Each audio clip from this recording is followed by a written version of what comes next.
Hello, Internet, and welcome to the Heal and Harm Show with myself, Sabrina Scott. And I am super excited for today's very cool special guest, who is Moses. Can you please introduce yourselves to anyone that does not know you, which I'm assuming is probably a lot of my audience, because a lot of my audience is tarot and witchy people, and not everyone is versed on the astrologers of the world. So please let us know why you were super cool. What is your expertise? What do you like talking about? And what is your favorite aspect of what you do? Okay, so thank you. My name is Moses Siregar. I've been doing astrology for 32 years professionally. I'm 50 years old. Started when I was late teens. My mom was studying astrology when I was in the womb, so I've been born into this thing. So I think that's part of what's really cool about my life. I've been very, very fortunate. I get to make a living helping people figure out things about their lives. And my thing that I'm most well known for, that I guess my expertise or whatever is around locational astrology or astrocartography or astrolocality or astrogeography. Or I don't know. I've heard lots of different titles for it. But essentially, we're talking about what's it going to be like when you live in different places, where we're using the positions of the planets at your birth to try to answer that question. So my life has been, more than anything other than being a parent. I mean, it's been a deep dive into how to understand this stuff and working with people along the way and teaching classes and tutoring people. And I'm so fortunate. I mean, I make a decent living doing this stuff. I don't really put myself out that big anymore. I don't do a whole lot with social media. I mean, I write stuff every once in a while. I have a Substack. I have a page on Facebook. I put things. I post stuff on Instagram every now and then. Post on Reddit here and there. A few things here and there. But I think if this has been a race between tortoises and hares, I suppose I have been the tortoise because I've been doing this a long time. And rather than really try to jump out of the gate. I mean, when I was younger, I did. I mean, everyone who's young has got a certain ego and, you're very enthusiastic and whatever. And that used to be me too. But there was no real significant internet presence when I was really getting going. It was like in the 90s and the early 2000s. I mean, MySpace was like cutting edge at the time. So I have gone the route of like slowly working with people, studying people's lives. So what's one of the best things about my work? What do I love about it? I basically get to read an autobiography every day because when I work with people, I ask them to send me this list if they're up for doing it. They don't have to, but it's really helpful. It's basically like a little autobiography. Like, oh, I lived in, Toledo, Ohio from 1980 to 1995, and this happened when I was there. And then I moved to Seattle, Washington for 3 years, So I've read these stories, and I feel like that's given me a super unique perspective, even on just humanity, because not many people get to read thousands of autobiographies from real people. I mean, people who can afford an astrology reading, there's a certain bias in the sample there. It's not, truly random, if you will, but still, turns out people who have, money for an astrology reading still go through trauma and all kinds of interesting experiences. So yeah, I've certainly come across a lot of things like that. So yeah, so I really have done a real deep dive into that. I really like to think deeply about it. I like to think about our responsibility with regard to this because it's a fairly new kind of astrology, and I think it has much more responsibility baked into it than a lot of kinds of astrology do. So I think this is a much more serious, if you will, type. I mean, it's kind of the equivalent of being like a surgeon a little bit, where maybe people's lives are in your hands a little bit. Like maybe if you screw up, you could really help someone screw up their life. Or if you do a good job, you could really help them save some aspect of their life. So that that I sit with every day, and I treat that with a lot of kind of gravity that it has. So that's a unique part of this. That's why your podcast is a great place to be to talk about some of this because no one's invited me to have this kind of conversation on with this kind of focus, on a podcast. And so I was all about it when you reached out to me. I thought, yes, let's have a real conversation here. So anyway, there's No, some thoughts myself. Go ahead. no, I love it. And I love that you were immediately down for this chat because, as we were just talking about before I hit record, being someone in the spiritual industry, as everyone listening to this will know, I've been reading tarot for 25 plus years now, I guess 20, 26. Every time I age up, I have to like add a year and I always kind of forget. Right.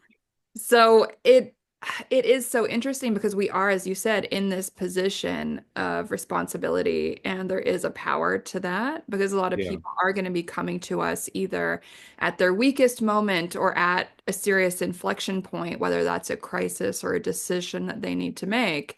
And it really is not something to be taken lightly, this type of work that we're doing in advising people in this kind of spiritual way. Like people are going to be living their lives based on what we say, pretty much, which is a very high Probably. stake thing. It's super high stakes. And I feel Yep. like I've gotten criticized before for being like a gatekeeper, quote unquote, around some of the new practitioners, let's say. And I don't want to say that new people should never practice or should never read for others. Absolutely Right. not. There's only one way to get good at this, and that's to do it and do it and do it and keep doing it and keep Yep. doing it. So practice makes perfect or better, at least. At the Yep. same time, I do think maybe that certain levels of expertise are necessary to vet your practitioner for when you are really in a kind of life-changing situation. Like if you want a tarot reading and astrology reading about like, your chemistry test or something, that's a very different stakes than should I get a divorce and should I move to this particular country and blow up my life and start fresh? Like those are two very different things. And Yeah. well, yeah, what we do is I think pretty serious and high stakes. I'm really, Yeah. really stoked to have this conversation with you about this and get into the weeds and the responsibility and the darkness, but I think also the amazing opportunity because a lot of this stuff can also help people like pivot their lives for the better, like infinitely better if we, let's say, give good advice, let's say. Right. Yeah, that's right. And that's why we're drawn to it, a bit of a high stakes game here, because if we can pull it off, then we're going to be helping people, like you said. And, I think one of the first things that just comes to mind as I'm listening to what you're saying is like, I always try to make the point of, and I say this to people a lot if I'm working with them, like they might be like, oh, where do I go, Moses, or whatever, and I'm like, well, I never tell anybody what to do, where to go. That's not my job, you get to make your own decisions, obviously. But my thing is, I'm trying to just share my perspective. Like maybe if it were me, what would I be thinking? And it, and in my situation, it depends on what the person's looking for too, right? Like a lot of people will say, I'm really looking to meet my partner, or they'll say, I'm not really looking to meet my partner. I want to have a good, comfortable life. I want to make money and things like that. Right. So I have to take that into consideration. But even still, I'm not telling you where to go. I'm just saying, well, I think, San Luis Obispo over here looks like it's good for just about everything you're asking for, except for a relationship. I don't think that part's really good here. So that's my opinion based on having worked with thousands of people, having actually studied over 30,000 places where people have lived and gotten to like compare their results, actual results of having already lived somewhere, with what they can tell me about what happened when they were there. Right. So I'm just trying to say, well, I've seen this dozens of times and it usually works out like this. Mhm. So in that sense, I'm always like, giving responsibility back to the client. I don't want any of it. I have enough responsibility as it is, just making it a good analysis. The last thing I want is even more. And I have seen some people that have at least some amount of prominence in this field say things like, oh, I send people to these lines or um, really not seeming to understand this first part, which is just that you're not the God who tells people where to go. Like you're just a dude, sitting on your butt.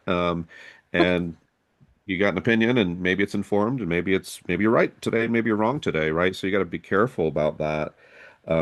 So yeah, that's one of the first things that gets the hairs up on my neck is like, wait, you told people where to go? Like you're on an ego trip, homie. That's not what this is about, you know? You're not auditioning for demigod here. That's not it. You're not a prophet. Like um Absolutely. And that's something I encounter too often with reading cards for people. I always tell people, all right, your best outcome perhaps is going to be if you take action ABC. If you uh, take XYZ action over here, it might go to shit. You can still do that. Sometimes it's fun to do it for the plot. God knows I've done that in my own life, just for the plot, for the lessons, for the whatever of it. Sometimes that can be a fun adventure. And I always tell people, feel free to ignore everything I say. Like, I hope you won't, but you can. Like, you can totally do the thing that might blow up in your face. By all means, please do it because I know I've done it before too. And one of the things I love about the spiritual space, whether it's tarot or astrology or something else, in my mind, when it's at its best, it connects people to their own agency and their own ability to take control over their own lives and make their own choices. Yeah, perhaps with a little bit of advisement and some new information and some insight, obviously, yes. But at the end of the day, like each of us is responsible for our own choices and what we choose to do with the information that we're given. Yeah, and you could be wrong too. I mean, you might be right 98% of the time. I mean, that would be very high, but even in that scenario, 1 out of 50 people, you could be dead wrong, Totally. And Yeah. it could be for any number of reasons, who knows? I mean, in astrology, maybe they didn't have the real birth time, and maybe I didn't catch it. Maybe I studied their situation and I was like, huh, it kind of, I think it makes sense. I guess we'll go with this, but maybe I was wrong, and then, I mean, and that's happened a lot as an astrologer. We get this experience, which is like someone comes back to you later and they said, oh, I checked my birth certificate and it was AM, not PM. Mm. Or, oh, I asked my mom again, so various things like that happen. And luckily, when I've gone back and then I put in the time that now seems to be the real time, I will say generally it does make more sense. And I'm like, God, why didn't I catch that? But in astrology, you can't always catch that. Like you might have the wrong time and you might go, "Yeah, that seems close enough. And there's other times where I get the wrong time, or like I had these clients recently where someone else had rectified their time, which means they didn't really know their birth time. They're born in another country, they just didn't know it, and they had a time from another astrologer. Well, I'm working with a family, dad, mom, kids. They're trying to figure out where to move to, like in the U.S. from another country. Um, and I had to look at the father's history, like, okay, where have you lived? What happened in each place? So I'm looking at the time that they've given me, and I'm looking at it and I'm thinking, I don't think this is right. I just don't think, um, what you had over here was so bad. Like I've read your notes. Like I know it was a really rough place for you to live. This was not a pleasant place to be. And the chart didn't really show it. It just, if anything, it looked nice. And I'm like, this is Something's off. fishy. Doesn't Yeah, seem right. something's off. Now, that other astrologer had come up with that time. I happen to know the astrologer. They're a Vedic astrologer. And I tell people if they get a rectification from a Vedic astrologer. Now, I'm also a Vedic astrologer. I'm Western and Vedic, but I'm not in one camp or another. I'm very like holistic. Let's, use whatever's available that works. But anyway, I do tell people sometimes that if you have a rectification from a Vedic astrologer without trying to discredit Vedic astrology, because I don't want to, I think it's really powerful. But they tend to be a little rectification happy, and Mm. my sense is that they might come up with a time that works for them, for their methods, for their thing. Don't know why it might work, but it's kind of strange. But maybe that time works really well if you go to that astrologer because it just somehow everything falls into place with their system. And partly, I won't get into the details on this, but in Vedic, you have what's called different ayanamshas, which means different degrees of separation between the Western tropical zodiac and the Vedic zodiac. So you could talk to 10 Vedic astrologers, they could all be using slightly different positions for your planets anyway. That's just Mhm. because there's just a disagreement about that. So there's a lot of reasons why that could lead them to rectify to different times. If you're starting with different starting materials, you might think they were born at 808 and the next person thinks it's 813, and so I'm always take the Vedic rectifications with a little bit of grain of salt unless there's someone that I know just really kind of nails it. Well, anyway, I had to tell these people like I just think that time you have from that astrologer, I know that you, because they liked it. They were clearly like they had bought in.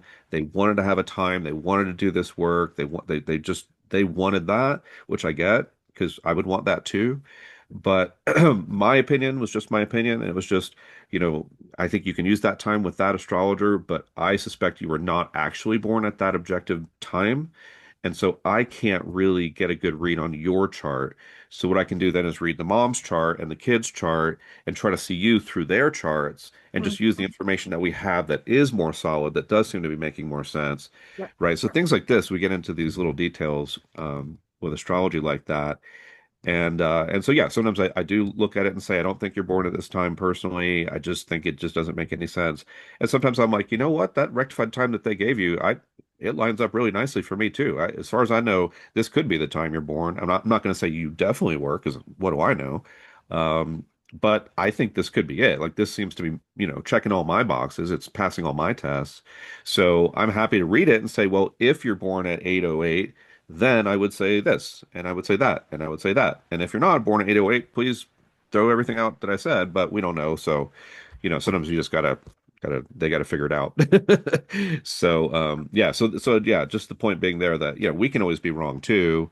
And that's important to keep in mind and to remind people of as well, because you never want someone to get this like idea that you're infallible, you Yep, know. I mean, it might be good for business, but like now you're taking on this weird thing that is starting to elevate yourself in a way that could be problematic for you too. for sure. Yeah, for sure. It's always interesting to observe the spiritual space. I do feel like there's a lot of folks in this industry, or I guess series of industries, that do operate a little bit in that way where they seem to enjoy being that one with the power rather than reminding the client, like, the power is with you. Just remember that. I always try Right. to tell my clients that so they walk away feeling like a little bit better. But If I could, there's another side to this too, which is that let's go the other way on this one. mm, Um, and you may have felt this as an intuitive. Again, it's a little different because you're kind of going off your own inner sense of things. yeah, As an astrologer, I have the kind of the luxury of going off of where the planets were, right? So I can kind of take my own intuition out of it in that respect, and just kind of read it for what it is. So there's times where a client thinks a place, maybe they really want to go there. You can tell that they want to go there, but they're coming to me for an honest opinion on it, right? And I might be looking at that place and thinking, man, this is not good. This is not what they're looking for. It's going to be extremely difficult. Maybe they visited there once for a week or two and they had a nice time, which a week or two can tell you some things sometimes. And then other times it can be misleading because some setups and charts actually work better to visit for a week or two and then not live there. makes sense. So there are some cases where I also have to kind of dig in a little bit, be a little more firm and kind of say, because I might have seen something dozens and dozens and dozens of times, and I'm thinking this is not what they think it is. Like they're looking for some kind of happiness in this place. If they're born at that time and this time has worked really well, it came from the birth certificate, it was specific to the minute. Like I'm believing this time is probably right. And that chart says this is not what they are looking for. So then Mm, sometimes I have to be a little stronger and say, again, it's your life, please do what you will with it. I'm not trying to make your decisions, but yep. I don't want to hold back and not be really emphatically clear that I think this is absolutely not what you're looking for.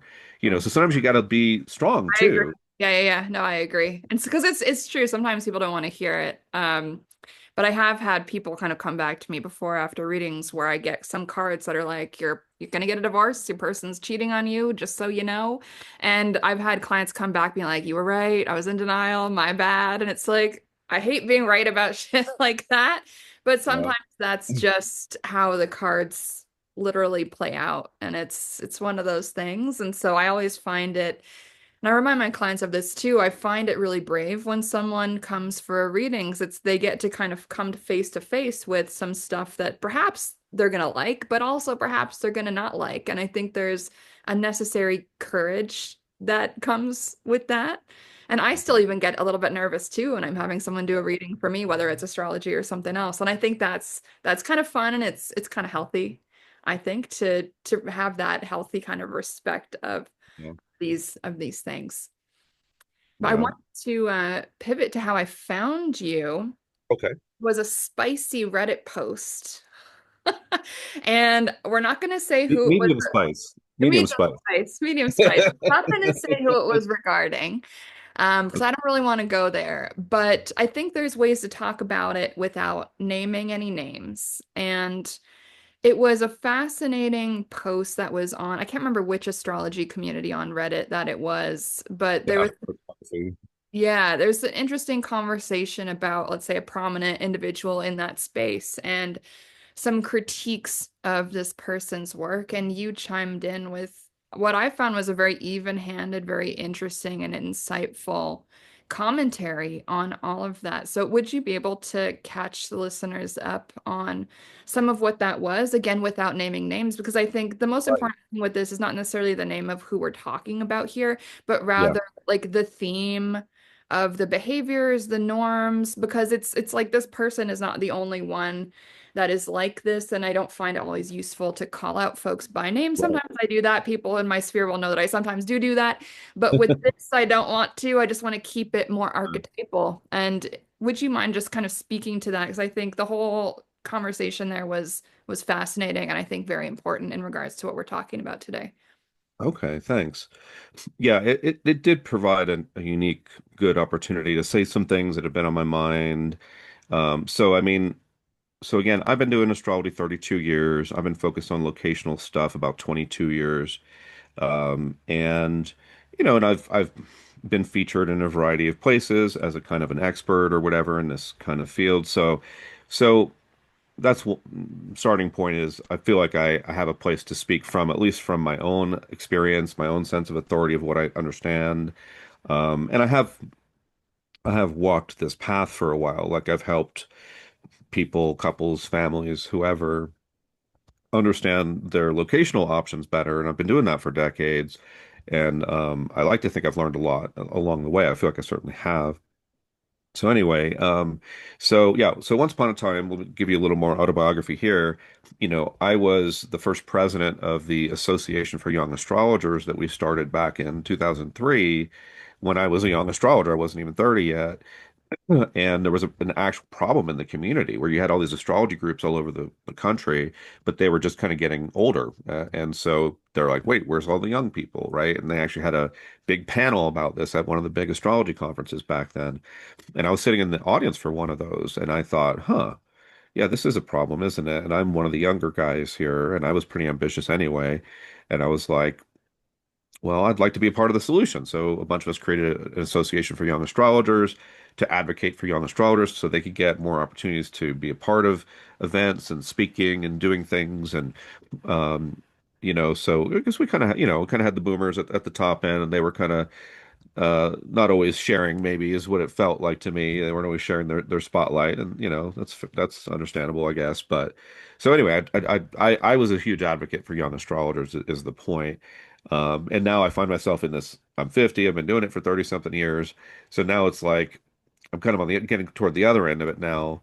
And so back then there was a problem. We didn't have enough young astrologers. Now we kind of have an opposite problem, which I want people to be doing astrology. I'm all for young, old, everybody study astrology, get into it. It's great, but I do think there's a problem associated with that as well, which is, of course, you have less experience if you've been doing it for a year or two or three or four or five or even up to 10. I mean, astrology isn't something that I think in the past you would have probably studied for even 10 years and then put yourself out as like a top level teacher to the masses kind of thing. Like, you generally it would have been a more organic process and you would have taken more time to get there. So now we have a new problem. So when I was starting, getting into locational astrology, hardly anybody was doing it. It wasn't blowing up on TikTok. TikTok didn't exist, right? All this kind of stuff. So it was kind of nice because I could kind of, just be one of these people who was mostly just hiding out somewhere, getting out there and doing a little bit here and there. And now let's just talk for a brief moment about locational astrology. I mean, it's really only been a big sort of phenomenon in the astrology community since roughly the 70s. So we're talking 50 years or so here. Astrology itself goes back thousands of years, like you can go back 2,000 years and there's all kinds of things going on with astrology and even before that. So here we are with a new kind of astrology, and anything new, it didn't like come out of like Jim Lewis is the guy who started astrocartography. I mean, it didn't like just spring out of his head fully formed, and like no one ever has to improve on it, no one has to refine anything. That's just it. The one guy in America in the 70s who was brilliant. He did brilliant things. I use everything he uses or everything he used. I use. It's good. It's really important. But anyway, there's this possibility that we continue to grow, learn, and refine the system, right? And so that is what I've been trying to do. I've been trying to really work with it and get it to be more and more accurate. So fast forward to the present, and we have I think it's a new problem, which is a lot of people saying that they're doing locational astrology, and they are, and they're charging in many cases, a good amount of money for it, but they don't have decades of experience with it. Their teachers didn't have decades of experience with it. They may be using just, let's say, just Western astrology is more likely the case with no Vedic astrology, possibly the other way around as well. It could be someone who's just doing Vedic with no Western. I think that's a problem. Not everyone would agree with that. But having studied Western, having studied Vedic, they're both like these two great astrological traditions that have been marching side by side for hundreds and thousands of years, even. So given that, if you're asking me, hey, I'm thinking about moving to Savannah, Georgia, Moses, like, is this going to be good for my love life or my finances or whatever you're into?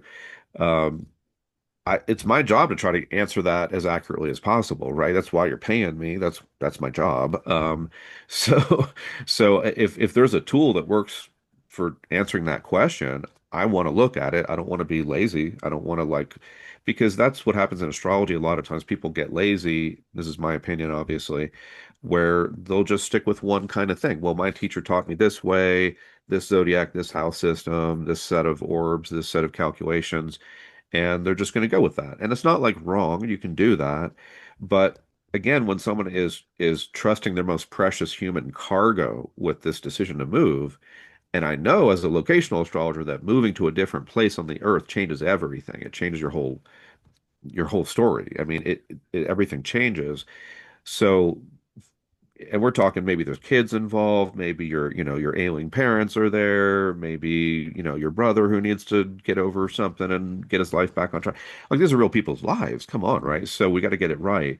So therefore I have a responsibility to study more things, to be, even if it's uncomfortable for me, and even if it's more of a pain in the butt, because it's more of a pain in the butt to explain to a client, I'm using three house systems and two zodiacs.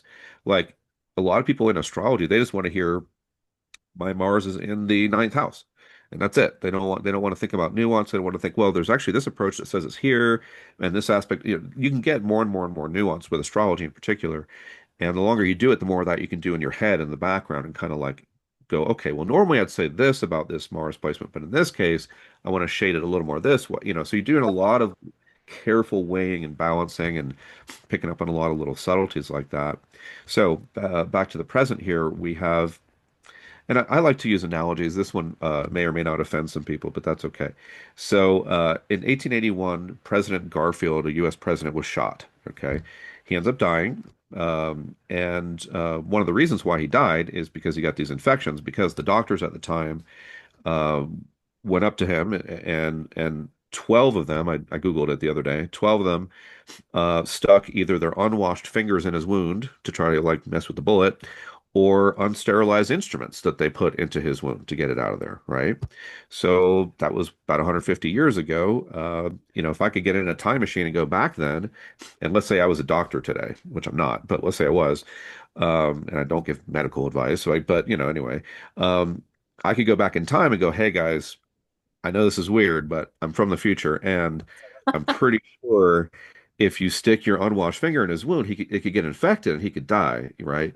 Well, the doctors at the time would have like told me to bugger off, and they would have said, who are you? We're the top doctors in the world. We work for the president. Get out of here, punk, and it'd be like that. And so I am saying that some astrologers today are kind of like that. They're sticking unwashed fingers in people's wounds Yeah. and they don't know. I Yeah. mean, I could go back in time to when people were bloodletting people as well, and say, maybe you shouldn't just be cutting people and making them bleed to heal them, because eventually we figure out that's not actually how it works. But go back and try to tell them that. I mean, people have egos. I mean, I do too. Everybody's got an ego. So, like, that's kind of what it feels like, which is like, I've been kind of hiding out over here, working with people every day, teaching classes, refining this method. And I can recognize what's happening, but other people maybe don't. And maybe it's just because they don't have enough time with it. So that gets tricky for me because I'd rather just be doing my work and just taking care of my people and just developing my approach and getting better and better at that. But, here I am having done it for a while now, and I'm looking around and seeing a lot of less experienced people, promising a lot, charging a lot, helping people figure out where to go with their families. And it's like, damn it, I have to actually say something about this now because people are probably being harmed. I mean, I'm sure I cause harm. I'm not trying to, but I'm not perfect. And, I try to make the science more and more exact and perfect, but it's not completely that way either. I mean, sometimes you got to get the subtle nuance just right, and maybe you get it wrong. So we're all causing harm to some degree. We're hoping we're doing a lot more help than harm, a lot more benefit than harm. But I know if I go back to when I was starting out with location, like say 20 years ago, starting to get more into like focusing on location, I know so much more now than I did then. I feel bad in a way for someone I worked with 20 years ago because I didn't know what I didn't know, and I had to keep working at it to kind of get there. So, so now we're in a situation where not only do we have less experienced people essentially performing the equivalent of surgery, astrologically speaking, where there is a huge thing, it does make a huge impact on your life. Well, that's being done, but there's also the fact that just the language around the whole field, which now you get people who kind of, come out of the gate and they're kind of maybe younger and more ambitious and they're really into the marketing.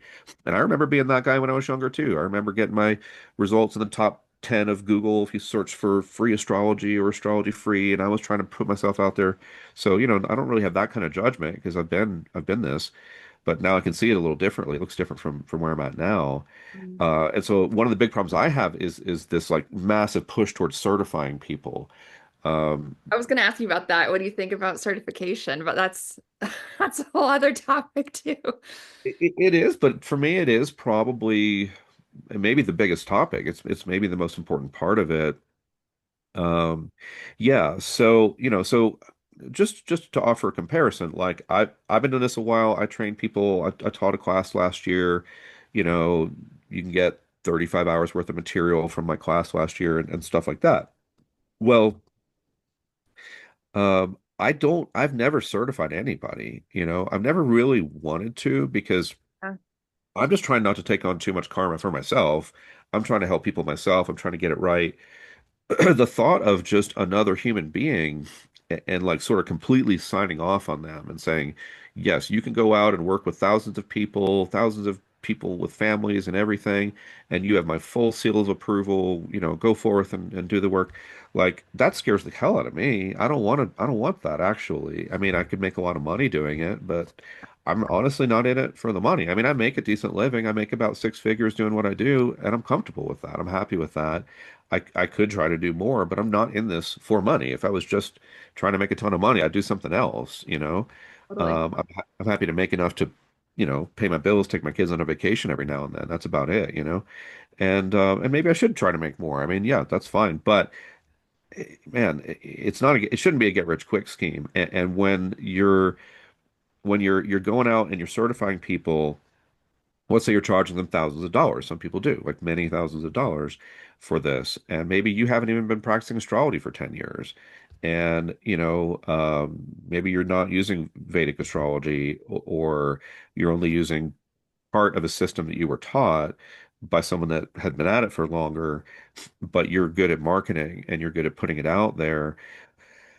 Man, I don't know. I worry about that person, honestly, because next thing you know, they're making hundreds and hundreds of thousands of dollars. Like maybe they're closer to a million, than 100,000 on their income, because they popularize it and they make people feel like you should go out and do a big business.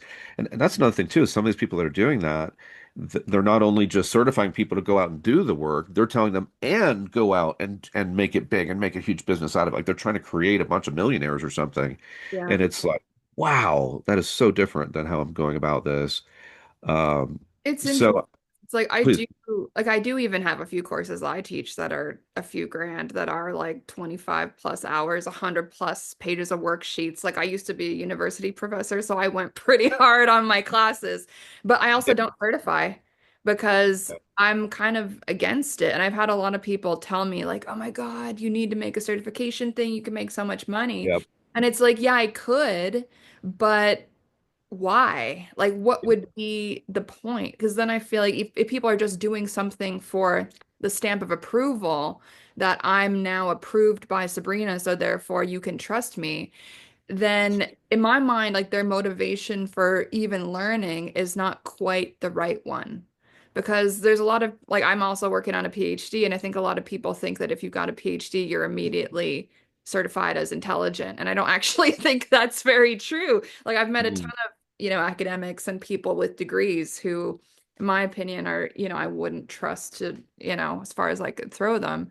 And so I think sometimes these kind of certification processes miss the mark a little bit and can give this like false trust, or this kind of like something about it seems a little bit false. And I'm not against making money, like I'm all for that. Yeah.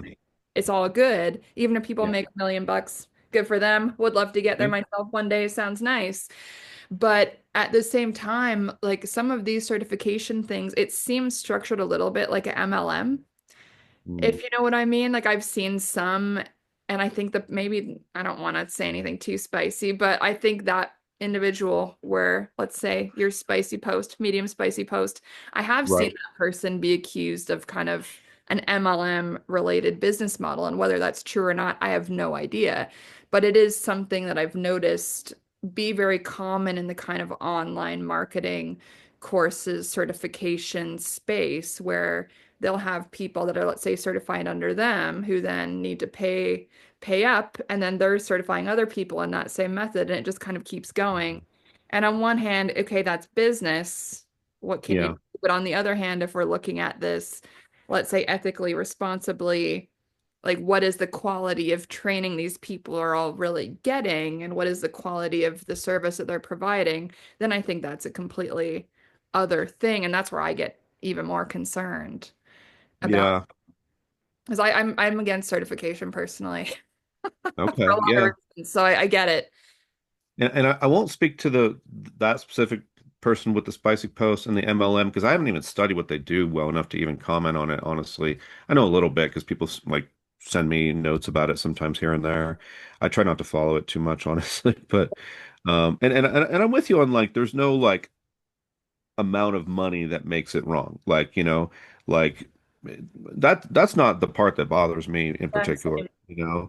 Like if someone else is making money, like it's not taken away from me really. Like, I just don't care. I mean, about that part, but it can start to look materialistic. It can start to look like maybe some element of what you're saying, where it costs this much, but then you can make that much, but then you can do this, and it's like it just starts looking like that. And I mean, let's say astrology. I mean, arguably the most sacred thing on earth. I mean, we're taking some kind of ancient lore here. We're literally studying the movements of the gods in the sky, if you will, the planets which are named after gods and goddesses in mythology, which seem to act a lot like the gods and goddesses in mythology. I don't know. It's kind of bizarre how the whole thing seems to work. Um, because you connect it, to this you can connect, oh, what's Jupiter doing here, and how does that seem like, Jupiter Zeus or Venus and Aphrodite, right? It's really profound.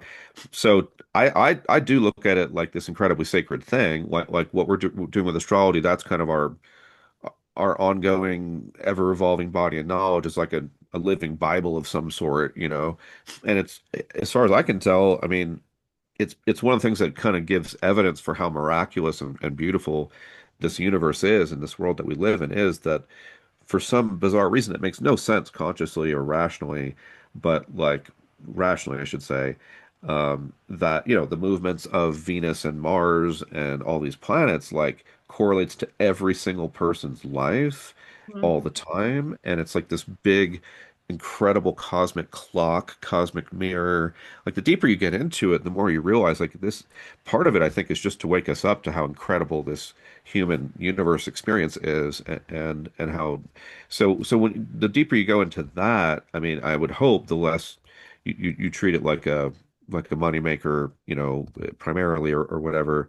So yeah, so getting to like be the go-between, to kind of translate some of what those movements say to what does that possibly mean for your very human life. Like that's so humbling. Like it should be super duper humbling, So if you're really doing anything, and we're all humans, so we're all going to screw up like that. We're all going to have egos, but anytime you're doing something that's not coming from that humbled place, like that should be a little warning bell going off for you, being like, maybe you're getting a little, your ego's getting a little too big for its britches here.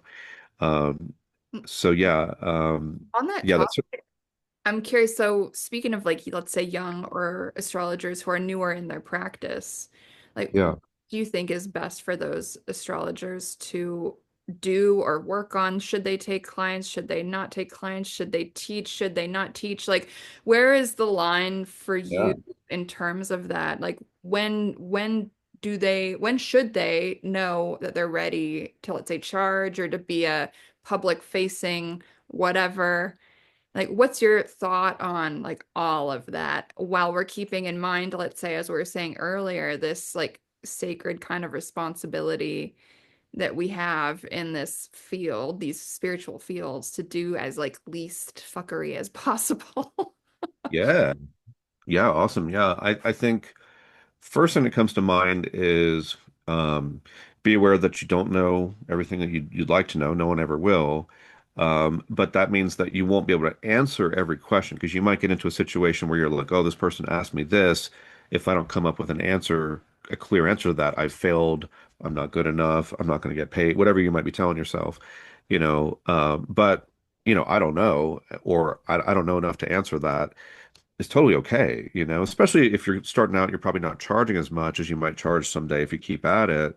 You know, that person that's working with you should also know, I've been doing this a couple of years, I've been helping some people out, still learning some things, right? So that way they shouldn't expect the moon from you. They shouldn't expect you to kind of know all the things because it'd be rough if you in a position of oh, I'm not quite sure what to say. But then what if you fall back on this, like, I know the answer, yes, and then you start acting and then you're like playing a role and then it's not good for you, right? So yeah, so keep your feet on the ground, be humble about it. Just, a lot of times I just use a phrase of like, well, if it were me, I would be thinking this, right? And that's just a real honest, like, I'm not telling you from a high place of anything. I'm just like, if it were me, I'd think this. I mean, that's an example of the kind of thing you could say to someone in a situation like that.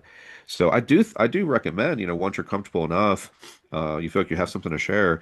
I do think you learn by doing it.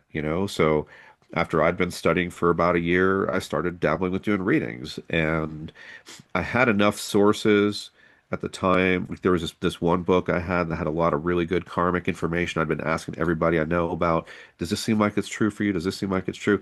Like I also really wanted to learn a lot really fast when I jumped in, and I'm kind of like that, so that helped. But if nothing else, I knew I could like start a conversation with them and say, "Oh, well, this one source I've been following, it seems to have a lot of good material. It says that when you have Venus in Sagittarius, um, that it could mean that in past lives you might not have emphasize relationships enough. So in this life, you might end up having long distance relationships sometimes that end up giving you this yearning for relationship because the person's further away, and then it makes you want that more because maybe in the past your soul was off traveling or going off and doing spiritual things or just all these other things. And I say, well, do you relate to any of that? What does that sort of suggest for you? And then they're like, oh, well, yeah, I did have this long distance relationship. And I'm like, well, here's just one perspective on it. It may be that the longing you felt to be with that person is like meant to, somehow over the course of this life move you in that direction of appreciating human relationships more, right? So I'm just kind of having a conversation. I'm sharing something, I'm throwing it out there. What do you think? Or, oh, look like you had a lot going on in April of last year with all these planets making these aspects by your transits.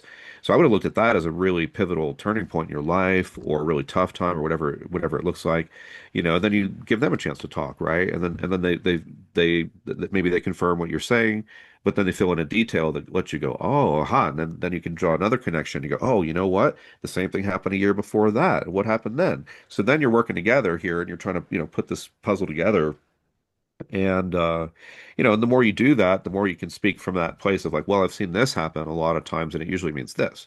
Mhm. Or, this looks like it's so strong, what's coming up that like I've worked with a guy and his girlfriend for a while, and they have a transit coming up later this year that looks like it'll really test the relationship. And I have a really good rapport with this guy, so I could kind of say, well, this is the kind of thing that tends to make things harder when it happens. Like it's sometimes there is a feeling of rejection or an ending or transformation. So given that you guys have this conjunction here at the beginning of Virgo, the sun conjunct Venus, and the South Node is coming there. I think that's going to be a really pivotal moment for you guys to see how you navigate that. How does that transform your relationship? They're thinking about getting married. I might say, if it were me, I'd want to see how do we handle that? How do we handle October? Mhm. And what does that pressure kind of feel like? So I'm just throwing out a few things here, but yeah, you kind of stay humble. You talk about what you can talk about. Don't be afraid to say, I don't know. Don't be afraid to say, I was wrong. You could say, you told me that, last summer was like this for you, and I thought it would have been harder. And you can give them your reason, and then they might fill in for you, and maybe you're just wrong, or maybe they say something else, and they go, "Oh, well, I didn't tell you that I also lost my cat, and that was really devastating," or.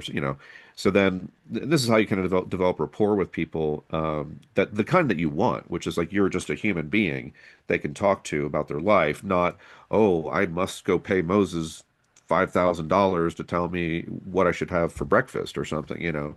Like Jesus Christ, don't do that.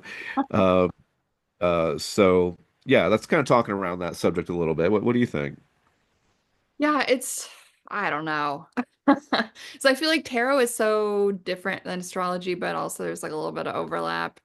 But I think there's a fine line, I think, for me when I'm teaching something like tarot, where it's like instilling someone with confidence in their intuition and building up that confidence in those Mm, intuitive impressions.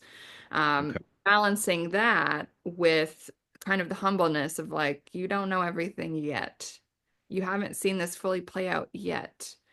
Because Hmm. with tarot, the way that I see it, it's an understanding of like the finite system, like the symbols that exist within that system. Like there are some incorrect interpretations of the tarot, like 100%. Like if you pull, let's say, the Ten of Swords and you interpret that as like your day is going to be amazing, like that is just Right, flat out not true.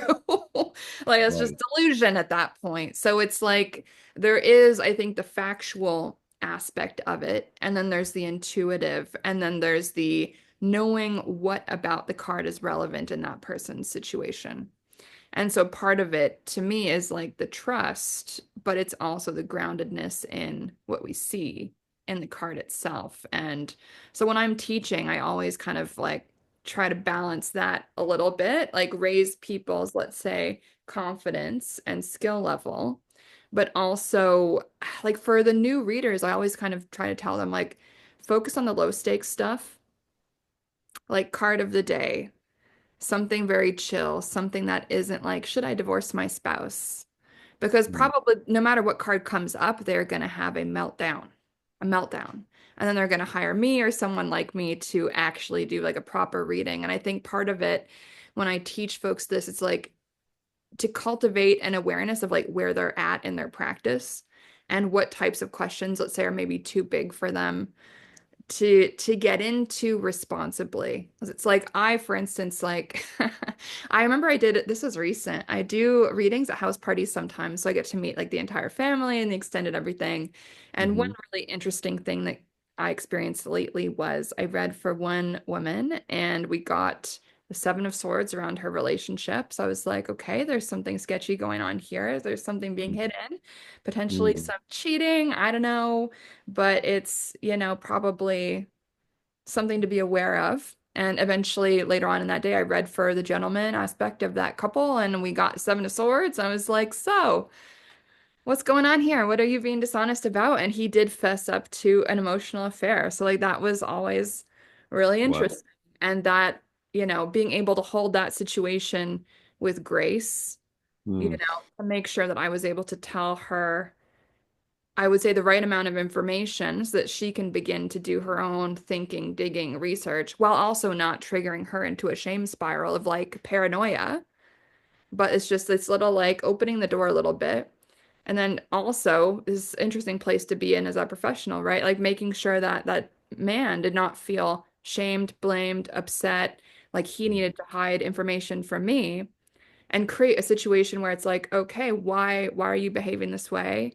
mm, If you do want to leave, like you should probably, do it the right way, have an honest conversation. Like, what are you learning from this emotional affair? What inspired you to do this? If you want to make a change in your life, here's your different options. And being able to really like read who's in front of you. And in my mind, sometimes take your own personal politic or your own personal rules for your own life out of it. Like I've got very strong opinions about cheating, but when I'm working with people, I can't put any of that on the table, don't want to. And yeah. so, let's say a younger reader, someone with only a year under their belt, that's going Mhm. to be a difficult situation to navigate. And, Yeah. you know, whenever I am working with, let's say, younger readers or newer readers, it's like know what your scope is Yeah. and know what that scope of practice is. As we get older and more experienced in our practice, that scope is going to expand and we'll be able to help people through things like divorce, infidelity, addiction, like whatever all of that stuff happens to be. Obviously, I'm not like a licensed mental health professional, so that's my fun disclaimer. Also, not a medical anything. Right. Don't sue me, please, everybody. Thank you. Um, but for the newer folks, like a lot of the time, they might not feel, let's say, confident enough in their reading to be so direct with a client, and they might not know how to deal with, let's say, that heavy information that might get revealed. And so it's like more chill, general vibe check card of the day readings, and then readings, let's say, with friends or family or folks that there is a little bit more intimacy with, where they're not gonna, let's say, completely derail someone's situation, and they can also keep an eye on it to see, Hmm. okay, how did that reading play out? Because they will then get that continued feedback from, let's say, their friend or their mom or like their cousin or whoever it is. They can kind of keep an eye on it. Okay, these are how the cards played out. And also, Yeah. folks are reading for themselves. I always tell them to keep a little tarot journal and like write down what your interpretation of all these cards are for yourself and refer to the journal, because oftentimes people will forget the readings they do for themselves. Will check Yeah. back at it and be like, oh shit, this totally predicted, let's say, the end of this relationship that I totally thought was going to be my person. I totally forgot that I pulled the Eight of Cups. Oops. And clearly now I know that when I pull this around a relationship, it probably isn't going to last. Or when I pull the King of Cups reversed, he probably is going to be a little bit emotionally sketchy on some kind of level. Noticing these patterns, I think, in our own readings, and then with friends and family is always, I think, a really good place for newbies to start. But I Yeah. do get also kind of concerned in the tarot space, like when you do see a bunch of newbies who are saying this and saying that. And I think part of what bugs me, and this is maybe going to make me sound a bit like a bitch, is like the lack of kind of self-awareness of like where they're at in their practice. Because I think it's really beautiful, I think, to say, hey, I'm learning. Let me take you along with me in my learning journey. Yeah. And I think that has been lost a little bit on social media lately, where everyone, no matter their level of expertise, wants to position themselves as an expert. And Right. I miss, like, come with me on my learning process type of social media post. Because, like, to me, that's a little bit more honest in a way, rather Yeah. than needing this desire to position all of us as like we're the expert in everything. And it's like, I'm not an astrologer. I'm very happy to say a few words here and there about, oh yay, Virgo season, how fun, because like I just love talking about basic shit like that as a non-astrologer. But I'll always remind everyone, I'm not an astrologer. I'm not trying to be, don't want to be. It's too mathy for me. Go Yep. to the actual astrologers and get the real business from them, because I'm not that. I'm going to be your person for spirit contact, spirit work, mediumship, tarot, witchcraft. That's my jam. And I think a lot of times people are not willing to admit what their scope of practice is. Yeah. Whether that is, let's say, they're a brain surgeon or like they're a little baby resident in their first year of residency. Like I think there is a spiritual industry equivalent of all of that. And everyone kind of wants to posture like they're the like, 10 years in brain surgeon, when it's like really they're just in their first year of residency. But there's nothing to be ashamed of with being in a first year of residency. So, Right. but for whatever reason, it seems like no one wants to admit these days that that's where they're at. So Yeah. there's something interesting about all of that to me. Yeah. I'm drawn to the practitioners or even having as students the people that have some awareness of where they're at and an honest kind of self-assessment of that. I'd rather go to a newer person who's charging less, who says, I'm still learning. Like that person has some self-awareness. I'd rather go to them. But as we know, a lot of times the people that are going to sell themselves with more confidence and all that, they're going to attract certain people. Maybe they're going to attract people who are more willing to give away their power to somebody, or they're looking to do that kind of thing. You asked about teaching too, and I think teaching. I do believe you teach what you need to learn. Um, heck, I've been teaching classes for the last 5, 6 years on my subject, and I'm still learning, even if it's just how to. explain it more succinctly, how to systematize it in a way that makes even more sense to more people, or I'm refining this little element of what I do, I mean, and we should always want to be learning, obviously. You never want to get to that point where you feel like you know enough. If you can, and especially in astrology, I mean, there's always more to learn, always. So you want to kind of keep that going. But I do believe in teaching is good. Is if you get to the point where you're feeling an itch to teach, you don't have to say, hey, I'm the one and only expert, and I alone can certify you and sanction you to do this thing. You don't have to do any of that nonsense. You can offer a class, and it can be reasonably priced, and you can tell people, what it is. And uh, I encourage that because you're going to learn by teaching. Like that, that's a good way to learn, and it can be a really fun experience. So that's good too. Yeah, I do. There's people, if you have people with their astrology where they have a lot of mutable planets. So mutable signs are Gemini, Virgo, Sag, and Pisces. So if you get a lot of that in someone's chart, that can often be more of the eternal student who never feels like they're ready enough. And so those are the people where I'm like, you've been studying this for 12 years, you know, 20 times as much as this person that just started in January, you know, like please get out there and you got to give them a little push, because they're right in understanding that you can always learn more. You can always be a better student, and that's true. But at some point you start to hold back is how I try to kind of use their nature against them a little bit. I say, you're not going to learn as much by not offering it either. Like you want to learn, you're a great student of this.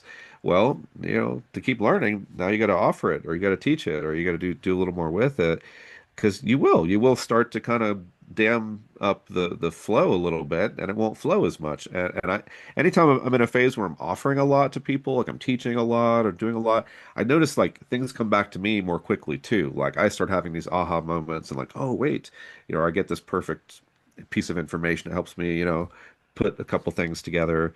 So it's great to be out there, and doing it. But with the right kind of awareness, I think that we've been talking about here. I think you could if you haven't yet, you could do great shows because I think with tarot, you probably end up looking a lot at relationships and being like, Oh, oh, somebody's cheating here. Right. So you could do shows with other tarot readers about how do you talk about relationships? Because I experience a little bit of this as an astrologer. Someone comes in with a new partner and I look at their chart, right? And maybe I've got a lot of skepticism about that relationship. I think it's maybe not going to be quite the one that they think it is. And then, and so quite well what it's like to try to say that to somebody when I know. It's their always hopes are, fun. ooh, so how do you talk to someone because that's such an emotional thing, and just the art of communication in those situations is so subtle and it has to be so careful. But we get into that a little bit in astrology. I think you could do amazing shows on that on your show just with other tarot readers because you gotta learn how to talk about some of these really heartfelt, sensitive subjects where people have a lot of hopes and wishes and they want it to be a certain way. And of course, I mean, we run into that too a little bit of like, well, let's see, you've said you've been miserable with this guy for the last 10 years, and he's always doing this thing to you and that thing to you and that thing to you. And yeah, here's the astrology showing, why this is pretty rough over here and why, it has this kind of feeling about it, right? But then, some people just hold on to those situations because for reasons that are complex. Um, but anyway, that's a possible tangent we could get off on, but. I've got a fun question for you in that regard. So Okay. I always love talking with astrologers about this. So, Yeah. because with astrology, it's like things are to some extent, that's what it is. So, like, what's your Yeah. stance on like free will versus fate or things being like written, so to speak? Like, what's your stance on that? Like, how much movement do people have within, that stamp of this is your chart, and let's say this is the chart of your spouse, or this is the chart of your parents, or like how much room do we Okay. have to play within that, in your opinion? Are we talking about with relationships in particular? Sure. In general, Okay. but like relationships is especially like I think a fun one that people probably be very curious to hear your thoughts on. Yeah. Even locational too, but yeah. Yeah.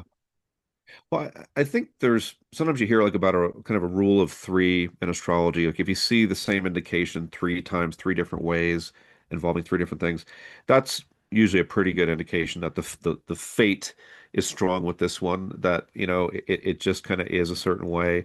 Other situations might be more mixed. It's like, huh, half of it seems like really awesome, half of it seems not so awesome. Okay. Maybe other times the connections aren't as strong. And that might mean that there's not as much of a connection there. It might just not be as significant of a relationship. Or maybe that means there is more free will within that relationship because it doesn't look like it was just set up on a tee just to be a certain level, a certain thing. So to some degree, you kind of learn how to assess that over time. And in astrology, with the whole mathiness of it, it's like when the math is really mathing and it's like the numbers are really tight, the square is really tight, the conjunction's really tight, all these things are really tight. Like that's also a way of seeing how fated a thing is, because if you have nothing but, you got seven squares, which means, you got a planet here, they got a planet here, they're 90 degrees apart, and the aspects are all within 1 degree of exactness. That's so fated. Like you just can't get around that. I mean, I look at astrology as like a mirror, and if the mirror is really clear, I mean, it just is what it is. So then you can try to work with it. Sometimes in those situations, you might kind of look ahead a little bit, because let's say a relationship is really not looking so hot. um, you can probably figure out a time when that's going to get not so hot, because maybe they have a conjunction of like the sun and Saturn, kind of a classic one that doesn't really tend to work out very well. But the problem is initially it feels really great. You're like, oh my God, I found my person. This is perfect. Twice now I've tried to date people that I knew from either high school or college, where it was like, oh, we know each other so well. This could really be really awesome. And both times it just, 2 months or less, and it just crashes and burns, because it's a whole different thing. And in those two situations, the sun and Saturn, I would normally, like, if I see that with me and someone I'm prospectively dating, I'm like, I'm just gonna, sometimes I'm even gonna be like, I actually don't think there's really much here for us. I think this is not real good. And occasionally that saves me probably, some effort. But in this situation, I was willing to overlook what I knew with the astrology because I knew the people so well. And then sure enough, the astrology never lies. So, it didn't really work out so well in either of those cases. And that's hard too. Of course, being self-aware and objective is tough as well. Sometimes you do it But for the plot too. I'm what's glad that? sometimes you do it for the plot too. I'm glad I'm not the only one that sometimes does it for Oh the yeah. plot. Yeah, yeah. No, there was one, this is years back, because I got divorced 2018, 2019. I was with my partner almost 20 years. But I'm in the dating world ever since then, and so it's a wild, wacky world. And there's Totally. this one person. She was really cool. I liked her. There's a lot of things I liked, and I could tell the astrology was kind of a crap show. I was like, this it's probably not going to work. And I did. I went ahead for the plot to see what would happen. Um, and within a month, I found out she was cheating on her ex-boyfriend, and like I found out through him. I confronted. I mean, it was like boom. We ended up being like good friends, and for like years, she was like a sister. And we help each other in a variety of ways. We show up for each other in a variety of ways. So, I'm glad I followed my instinct there in that case. And the astrology helped me because I was like, it didn't surprise me when it, blew up horribly within a month. Like it like there's these like Mars oppositions and all this kind of stuff going on, So yeah, yeah, definitely. Yeah, there are times where you just got to be like, well, there's something here. Let's just see what happens, I guess. I don't know. You got to decide how much you want to do with that. Um, Part of it for me is like I know I can handle it. Like whatever the explosion is, it's like I'm gonna learn something interesting from this yeah, situation. Like sometimes I'll completely sidestep it and be like, never mind. But I've never really regretted, like so far, I guess, touch wood, doing it for the plot. Sometimes yeah. you just have to learn that lesson in that mundane way, despite how the spiritual, let's say, is trying to be like, no. Like I like an interesting balance with that, like having the knowledge that we do, and then also deciding to lean into the human and just live life, kind of not knowing. I think for me, always there's an interesting balance of both of those different things that can be fun to Right. navigate. No doubt, no doubt. Yeah, I mean, we'll get off the subject probably in a little bit, but yeah, I mean, it was weird for me because I was literally with one woman for about 20 years, and then 2019-ish, I'm starting to date, and like dating apps are a thing, and like all of a sudden I could like meet someone. Sometimes people will share their birth data with you, right? And so I'm looking at that, and so I've gotten to like experiment so much with like, oh, what happens when me and this person go out for coffee, and it's that part of astrology is so useful. It's so solid too. And yeah, that's basically a whole other subject. We should probably move along. No, I find all of that super, super, super interesting. I love that. So, okay, what else do I want to ask you about? So, I've got a little quote that I think was from your spicy post. So I just want Okay. to hopefully it will get us off on a little tangent. Yeah. So it says, this work could easily, if practiced without a deep enough understanding of it, lead one to give advice that, if followed, could lead to catastrophe. And then you have a little anecdote as well. So I'm just going to read that. Yeah. So, hopefully, this will jog your memory. So it says another story involves a client who had been let down by a famous astrologer who dabbled in locational astrology. She wanted to know if the place she was considering moving to would be safe for her and her partner. The Yeah. astrologer ignored obviously concerning symbolism present in a paran, sorry if I'm pronouncing that wrong, a paran that he joked about Pluto Mars, if memory serves. And then that client experienced the burning down of her home and the suicide of her fiance in this location.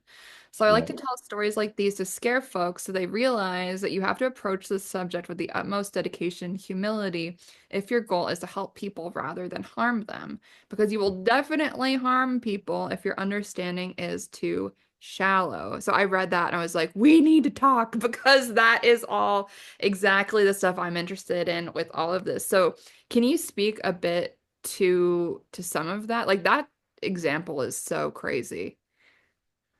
Yeah, yeah, definitely remember that one. I wish I remembered exactly which two planets were involved, but it's something like Mars and Pluto. It's close enough.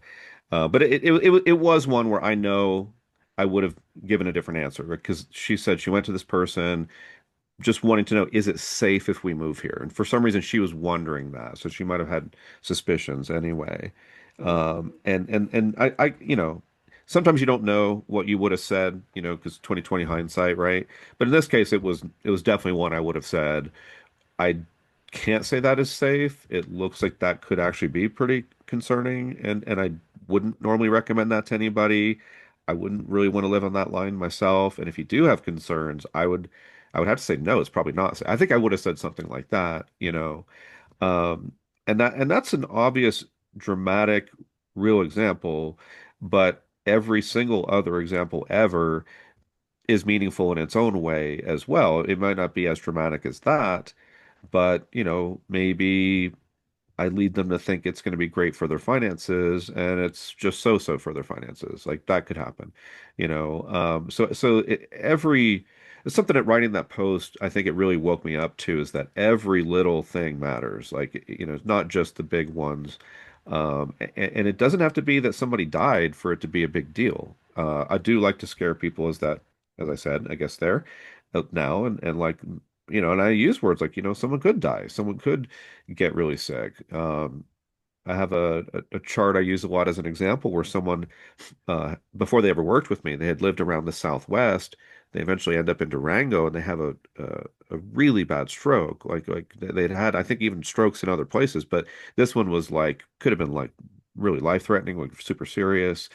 And luckily their astrology does show why it's so serious. Like I can show you, here's the chart, here's why it's so serious. Now you know.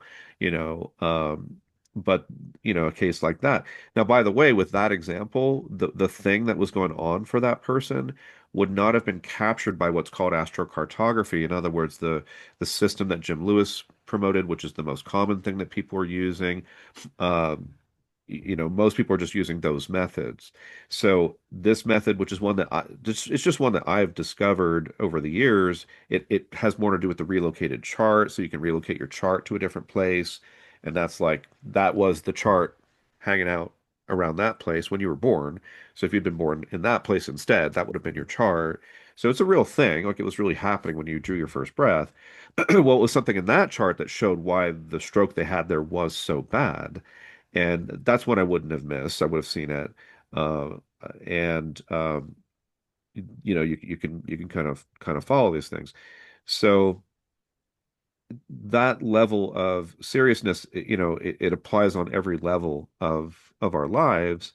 And the thing is, if you're using a system that doesn't even include certain things, then you can't even see that. Like if it was that method with the stroke example, if I had to guess, 90 to 95% of people doing like locational stuff these days, they probably would have just missed that. They just wouldn't have seen it at all because it wasn't a part of how they understand the whole thing anyway. It was just not terribly niche, but kind of niche, like as far as like the method goes. So that's a thing that's the most common thing that I think people are probably running into is they don't know what they don't know. They don't know that there's other things to learn, especially if you study with someone like, there's some of the people out there doing this kind of thing. They've taken my classes and yet they've gone out and just used like half of what I taught them and kind of construct their own thing. And then they say, this is it, I'm the expert and here's how it is. Well, now I'm extra clear when I teach a class, when I finished my last class, I mean, I was really clear, and I was just like, if you don't use all of the fundamental tools that I've offered you, you will miss things. You will screw up, like you'll because you didn't look at something. So you can't. The stuff I use, I don't think you can really pick and choose from it as far as like the main stuff. Like if it's a major technique, you have to consider that technique, or you are choosing to look at a puzzle with missing a bunch of pieces or a painting covering up a third of the painting. Like that's a risk that you take. And that's what people usually don't know that they're doing. They think they're doing great because their teacher taught them all these things and they're using everything their teacher taught them. But what if their teacher took my classes and only used half of what I taught that person? Then you don't know what you don't know. You don't know what you're missing, right? So I think that's a lot of where we're at too, is if you're out there doing astrocartography, that's essentially 1970s technology at this point. It's not, you can still, you could still watch a movie on a VCR. I mean, a VHS tape, you could do it. I mean, it's different. So, but, it's still different. Like, I mean, you're using an 8-track player or a Betamax or just other stuff that was a little bit before my time. Like, well, if I've updated things to like modern times, right, then I'm using a modern iPhone or you know what I mean? And I'm using like a Bluetooth speaker that sounds really nice and stuff like that. So a lot of people are just using 1970s technology these days. And that in the astrology community in particular, in the astrocartography, locational astrology type community, that's what that's what's predominant is you got everybody running around saying, I'm in the 70s, I'm in the 70s. They don't realize it. They don't realize they're still stuck in the 70s because most people they talk to are stuck in the 70s. So then it becomes, hey, well, we're all doing the same thing. We must be up to date, right? And that's a bit of the drawback of the way I've done my work, which is like I'm really focusing on individuals, teaching my classes, like, but they're not like I'm not trying to be huge on Instagram or TikTok or something like that because I get enough work as it is. I'm busy enough as it is, right? But that's part of the reason I'm glad to be here today is to start to, spread a little bit of awareness about some of this stuff. So yeah, so in this field, unlike Tarot, I guess I would say, there's a real development of the tech. There's a development of systematic ways of thinking about things and math, and you got to kind of keep up with that. And and the person who's selling you a certification course on social media they may not know those things, or they may not be presenting those things if they do know those things. And and that's rough because if you were just getting into it, maybe that's what you come across. And then as far as you know, that's the thing. So you got to kind of do a little bit more research. And a lot of times people find me because they've done more research. They're like, oh, I've asked more questions. I've been on this forum and that forum and all these different places. So a lot of people find me because they hear, oh, well, we hear you're the OG or whatever. And I'm like, great, I'll work with you. But if you're not trying too hard, you might not even find me at this point, because I'm not trying that hard to get seen because I'm already seen enough to get work. So, I'm okay with that. But I'm working on some stuff that might kind of raise the visibility a little bit eventually too. Like I'm speaking to the big astrology conference this year, UAC. Once I'm done with that, I'll kind of have a clearer headspace to look at some other things. But who knows? I mean, um, and I think we live in a world where, I mean, I will say I experienced being a young astrologer and a lot of the discrimination against young astrologers, but you get older now, and I think our culture has gone even more toward like disrespect towards more It's older weird. people. It's Like weird. I mean, boomers, like, all you gotta do is say boomer to a lot of generations, and it's like, ah, fuck those people. It's like, well, but then again, those are the people that have lived long at this point. They might have been a lot when you were younger or something, but like, that is weird, right? It is weird. Like, I mean, in the old days, like having experience wasn't a bad thing. Like having years of experience wasn't a bad thing. It's kind of what you want, like, and it's supposed to work that way, where the people who've been doing it longer, train the next people, and then they come up and they train the next people, and that way you always have people from a position of experience, if not some wisdom, we would hope, passing things along. But these days, with the way social media allows things to be, you need good lighting and good marketing. And next thing you know, like, oh, the boomers or whatever. I'm a Gen X, but pretty soon it'll be the Gen X's that are getting thrown out the window, because every new generation comes along and they want to be all about themselves. Everybody does it. Everybody's ambitious when they're young. They want to dethrone the elders. They want to be the next top dog, and they want to trash all the elders.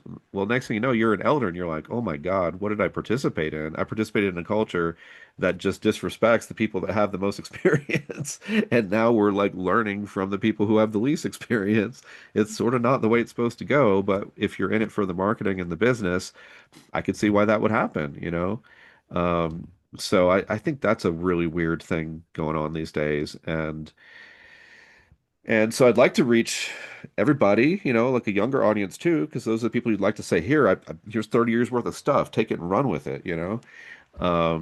But I don't know. Like at some point, maybe they just look at you and go, "Yeah, you look too old." Like I don't care. I, I mean, not everybody's going to do that. And the people that are interested and really curious, those are the people I want to teach anyway. For sure. Uh, but there is a kind of a gradual dumbing down going on. And if you've seen, Idiocracy, it's one of the most My brilliant movies God. of all Yeah, time. for It's sure. it's happening. It's slowly happening. It's There's some interesting books about this too. The Death of Expertise is a really good one. I forget who wrote that. Coddling interesting. the American Mind, great classic book as well on this topic. But on the topic of Okay. business, um, I'm curious since you don't have a really big social media presence at all. And so how do you usually find your clientele or how do they find you? At this point, mostly people are finding me through word of mouth, which is that's the goal, that's the dream, is you've just been around long enough that I mean, I get referrals sometimes from other astrologers, sometimes even top astrologers who know that they don't know enough to help a whole family figure out where to relocate. I mean, I barely know enough to do that, and I'm one of the top people doing that. I mean, it's a tall task. Yeah, a lot of it, some of it's just repeat clients, people I worked with. I just worked with someone yesterday I worked with 4 years ago. She came back. A lot of it is word of mouth, people telling people about me. Sometimes it's people doing research online and they kind of go, "Oh, it looks like, you're the OG or whatever." And I find them that way. Yeah, so occasionally, I mean, I put some things out there, but and anytime like if my business slows, I do start writing a few more things, just kind of saying, hey, look at me a little bit more. But luckily, I just don't really tend to need to do that very much. So mostly it's like, yeah, my philosophy has been I generally do one reading a day too. So I do one reading a day. If it's top level price, it's 475. But if I focus on one person or situation, one family or whatever a day, do a really good job, do my best with them, make sure I have enough energy and time. If we need to go over, I can go over. Like it's just, one day at a time kind of thing. Occasionally I do two in a day if they're shorter. And that's been my main, strategy is just keep taking care of people, keep doing my best to go the extra mile for people, hopefully communicate well with everybody and hope that the word spreads and luckily that has worked for me. It's only taken 32 years to get there at this point, so piece of cake, right? But yeah, back in the day I used to try to do more SEO, so I'd show up in the search engine rankings and different things like that. But yeah, luckily I don't have to try too hard. I get invited to a podcast every once in a while, get some clients maybe from here and there a little bit. So luckily it's going pretty all right like that. But I have had to look at it recently of like, well, what if I suddenly just there's so many people coming out into the field and the market gets really flooded and people can't find me as well anymore. well, then I'd have to do some next thing. I'd have to, then I got to do my podcast, or then I got to, write my magnum opus or something. I'd like to do both of those things anyway. It's just luckily I haven't had to stay in business, so to speak. I do think there is something to be said for like the turtle method of business Yeah. I mentioned earlier. Is I do think sometimes like these like flash in the pan, like we're gonna make $1 million in a year doing whatever. Like oftentimes those businesses burn themselves out or for whatever reason, like they can't sustain themselves. Like it's just like a bit of a flash in the pan and then who knows where those people end up. Like a lot of time they don't end up staying in the field for a variety of reasons. So I think there really is something to be said for like slow and steady wins the race, like continuing to contribute to the community and the space and all of that often is, I think, huge. And speaking of community and collaboration, one thing I want to ask you about is you've been in the astrology space for a really long time. Like, have you seen the nature of collaboration and community in that space shift over the decades? Like, do you think people are more collaborative now, less collaborative? Are people trying to eat each other and attack each other on the internet now? Or what do you kind of notice changing in the community in general, whether that's, community meaning professionals, colleagues, or just in general, kind of everyone interested in astrology. Yeah, I'm not like the absolute best person to ask about this, but I mean, I can share like kind of a little bit. I mean, back in the day, you had more of these organizations, and so you'd speak at like conferences put on by organizations, or you'd go travel to this group, or there was less going on like that. And now, of course, the internet makes everything kind of more possible. So you see a lot more like, oh, this person's doing this weekend conference, and they've got these 15 people speaking. So that happens more now. You definitely get more podcasts and YouTube channels and things like that happening now. But I mean, again, I have this kind of luxury of like just I get to focus on my work and people keep finding me. So I've actually withdrawn from a lot of that. I used to be really community oriented. I used to be, with the group I told you about, helped start and everything. So I used to be way deep in that. I put on two conferences in Sedona that were kind of big at the That's time. They were called the Blast, and so they were bringing together young, old, East, West, like all the things, all the opposites. One track conference, everybody's in the same room, and it did help, I think, kind of move the community toward a little more of a kumbaya. We can all get along. We don't have to be in all these separate camps. So I had a lot of success, frankly, around that times with the conference and the organization, which was really nice for me because I kind of like my ambition and my ego, it kind of got fulfilled at that time of like I did something and I earned, respect for something. And so I didn't really care that much anymore about it. So I've had the luxury of not like needing people to see me and clap for me and stuff.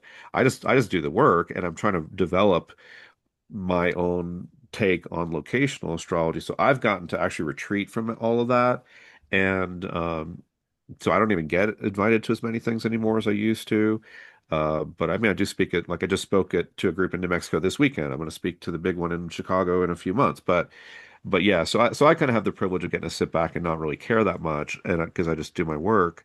But I have seen people complaining about how on YouTube there's like you know going a little more toward content that people think is a little more, let's say, clickbaity, or maybe going to some extremes like negative information from people that maybe don't know as much or something like that. So I think there is starting to be this tension between people that are just kind of out there like really desperate for eyeballs and just kind of playing that game, versus people who are trying to like stay above that fray and be a little like classier about it, or a little cooler about it.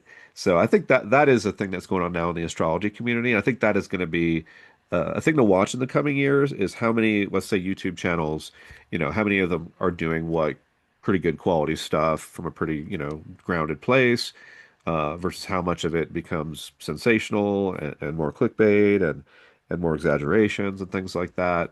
And again, what do human beings tend to do? Like when there's money on the table, they tend to grab it. So, like a lot of people go the rabbit route there, the hare, and like let's get it quick. And like you said, a lot of those can burn out too for that reason. So Yeah, it does pain me, to see because I look at astrology as such a sacred, powerful, profound, beautiful thing, and there's a little bit of that like Jesus with the money table, the money changers outside the temple, and he runs around and upends everybody's table. There's part of me that wants to be a little bit like that, right? And just be like, oh my God, you're making this so gross. What are you doing? This is like a beautiful, beautiful thing, and um. So that's a little hard for me to see some of that. And yet, I got to ask myself, well, what would I be doing if I was 25 right now? Like, I don't know, like I'd probably be trying to make a name for myself, on these social media channels. And sometimes it takes a while life's got to kick you around enough times and humble you a little bit too. And sometimes you just need to develop a little more of that caution and that willing to be the hare or willing to be the tortoise, I mean, rather than the hare. Um, so I don't know. Again, I feel very fortunate because now if I come out and I write a book or I do a big YouTube series or a podcast, it's not because I haven't tried for decades to make it work and to really be in the trenches and really do the work. And so maybe in the end, maybe I will win the race effectively, by, writing some book someday that is based on all this experience and maybe that'll have a big impact. And I luckily I got my ego's back scratched, my itch scratched. Like I got that when I was young, and I had other people I knew who didn't really get that when I was getting that, and you see them still out there trying to get that like that applause and that ego scratch, and like I get it. I would have probably done the same thing if I hadn't gotten that when I was young, but luckily I did, and so I haven't had to operate from that level for a long time. And now it's like, how do I help raise the bar of practice in this field that I've been working in? And it's tricky because I don't want to like turn people away by seeming like I'm the grumpy old man, and all that kind of stuff. And so, when I do, if people are out there, if I do like a YouTube series on locational astrology, I'm going to need to figure out how to say, like, I'm just here to help you. Like, I just want to pass along my knowledge to you guys. Because if you're going to do this, you're taking on a responsibility you don't quite understand yet, and so, I gotta come from that place probably more than like, grumpy old man waving his finger at you or something. Um, so yeah, so I'm trying to figure out how to do that too. Always a balance, I think. Yeah. There's always a balance with that. But on that note, I'm really curious. Do you have any pet peeves about the astrology community right now? Well, I have Venus in Virgo, and anybody with a planet in Virgo has pet peeves. If they tell you they don't, they're lying to you. So, I mean, that must mean that I have some. Um, I'm a Virgo rising asking that question, so there you go. okay, yeah, yeah, yeah. That's one of my lines if I meet like a Virgo woman. I'm like, I can't wait to learn about your pet peeves. It's going to be fun. Basically, yeah. Um, they're always there. That usually gets a laugh. Well, yeah, what would that be? I mean, I feel like I probably have already talked about some of them, like some of what's going on with certification. It that's just, it's weird. It's so weird. Again, I don't care how much you're charging for it, but like some of the certifications that are going on with people that barely know astrology to begin with. Like their first thing is locational astrology. And it's really a more advanced application of astrology. So ideally, you would know astrology itself, more the fundamentals of astrology, and you know how to do like basic readings and stuff like that. Because everything comes up when you talk to people, anything can come up in the moment. So ideally, you have a really solid knowledge of astrology. I mean, in an ideal world, maybe for 10 years. I mean, I lucked into that. I got to study it for about 10 years and then I got into locational astrology, but I'm just kind of fortunate in the way it worked out for me. But I mean, even if it's just a super immersive 2 or 3 years really studying, okay, well then from there, now we can study some locational astrology. And you know, I think you should always be willing to learn too. I mean, that's one thing I mentioned in that post that you referenced, that when I work with people, they send me this autobiography and I study their whole life. I study every single place they've lived. I mean, I study it in tremendous depth, but I'm like, okay, well, you lived in, Minneapolis for a few years. What happened there? I'm going to look at your charts, look at your maps, look at a few things, go, okay, yeah, that makes total sense. Or I'm going to look at it and go, part of that makes sense and part of that doesn't. So I'm going to ask them about that in case I'm missing something or I can learn something. So, in other words, I'm always trying to learn as much as I can from everybody, as opposed to just telling them worst case scenario, I just tell them where to go. I'm like, you should go to LA, like, well, okay, A, that's weird. You shouldn't just tell people what to do. That's not your place. But B, did you learn anything from that client? Like, did you learn anything from their life history? Did you ask them any questions? Because if not, you're not learning anything. You're just taking what you already think you know, and you're just giving it to them and taking their money. So I can't exactly say it's a pet peeve, but I just kind of got off on that for some reason, and like I think that's just more like advice than anything else. Like, like learn from every situation that you can, and never stop learning, and never, and be really reluctant to call yourself any kind of expert, because that can lead into some trouble too. And I mean, you could probably call that a pet peeve. Someone saying, "Well, I'm the expert, therefore do everything with me. I'm not going to really share that much about the people I learned from, Mm. but I'm going to just because it's better for my marketing to say I am the expert. I do this, I do that." You know, um, yeah, it's good marketing. It's good for business. I can't fault you on that note, but now you've really taken on a responsibility where you've sold yourself arguably in a misleading way, and you're maybe withholding some information. Like that's another thing you would get from that post is I believe in being a part of a long tradition. I mean, there's really not that much that I do that I've like sort of invented or discovered.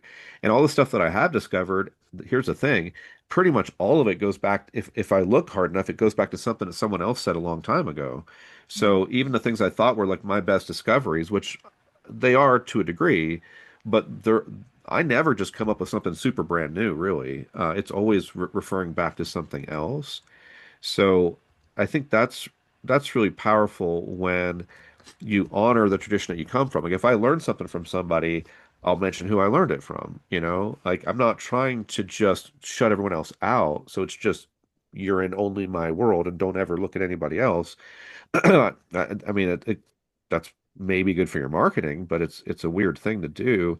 So yeah, so not really recognizing and honoring teachers, like that's a bad trend, I think. That's leading us in a direction where we don't value expertise, where we just learn from some people who've been doing it long enough to discard them and like say, hey, just look at me.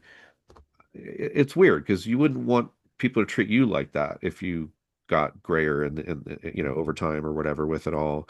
Yeah, there's a short-sightedness to that, I mean, I have an 11-year-old, and to him, like anyone who's kind of old is an unk, and like Oh my and it's like there's just such, I mean, he's part of a culture that's so dismissive of anybody who's older is just like unk, ladies are unks, men are unks, That's crazy to me. The ladies are up. Oh my God.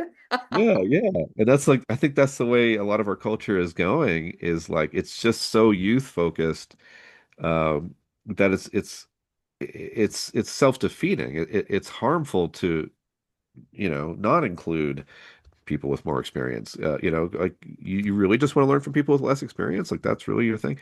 I mean, and it's hard because so much of human nature comes down to wanting a sense of belonging. Like that's what motivates us so much. We want to feel like we belong to a certain tribe, a certain group, and that's how a lot of things go wrong in our world, because you can't risk stepping outside of your belonging circle, because that threatens something about you. And I'm for whether I'm fortunate or unfortunate because I don't really have as much of that, I think, as a lot of people do.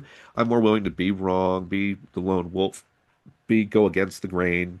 Too. And it's interesting because I feel like a lot of folks I've interviewed on this show, like about this topic, Yeah. share this exact vibe, which I find fascinating. Right, right.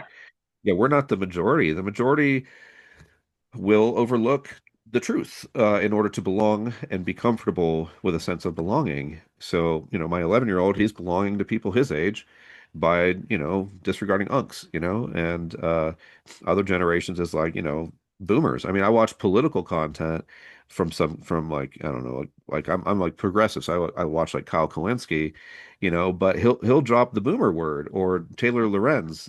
She does a lot of brilliant stuff, but she'll drop boomer as an insult, and it's like as soon as someone's just past a certain age, you just write them off because they're a boomer, and it's like So unfortunate. it's not quite right. You know, sometimes yeah, and a lot of times no, No, absolutely. Yeah. So, moving on from pet peeves, I wanted to ask about how you've used and worked with locational astrology to make choices in your own life. Okay. Um, I'm gonna drop you one more pet peeve because I really want to Yeah, honor the pet peeve please. question. Yes. Um, All right. but I will say most people use one zodiac or the other, so they either use the tropical zodiac used in the West or the sidereal zodiac typically used in the East.